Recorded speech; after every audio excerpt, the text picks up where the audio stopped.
Good morning, Transformers. Thank you for joining us today. My name is Chebet Edith, and I'm excited to share our devotion today. Our text today comes from a story that you'll agree with me is a parent's worst nightmare. It's the story of Jesus lost in the temple.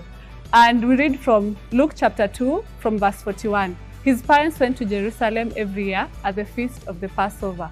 And when he was 12 years old, they went up to Jerusalem according to the custom of the feast.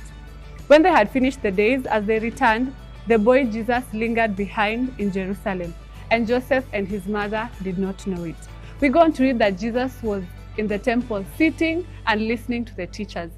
And when they journeyed a day's journey, they had to go back to Jerusalem to find Jesus.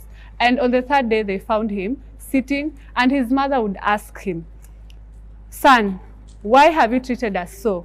Behold, your father and I have been searching for you in great distress." And you imagine a lost child would be found crying or wandering elsewhere, yet Jesus was found there listening and paying attention to the teachers.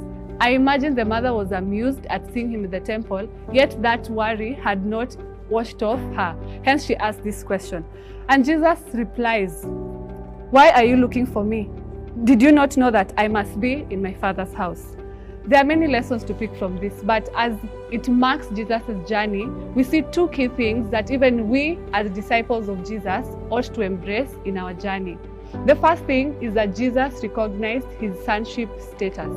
We know that Joseph and Mary were his earthly parents, but Jesus responds, "Did you not know that I must be in my Father's house?" Today, even our place in God is affirmed. Our identity in him is affirmed.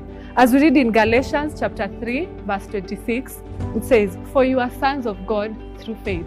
Even John 1:12 encourages us that to those who believed him, he gave them a right to become children of God. Be encouraged today that your sonship status in God is confirmed. Another thing that we see from this text is that Jesus prioritized his mission, prioritized the agenda. Even at this young age, we see him come to that acknowledgement and recognition.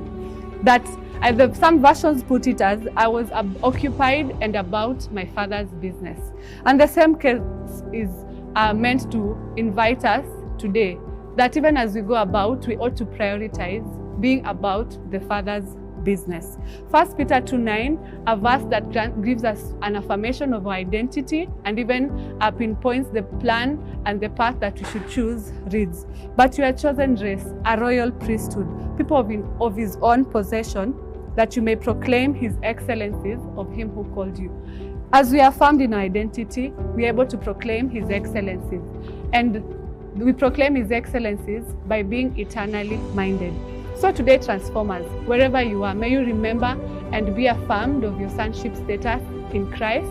And as you live in that truth, may you continue to anchor your hope, and may you continue to let that truth guide you in your path as you proclaim the excellencies of God. God bless you and have an amazing day.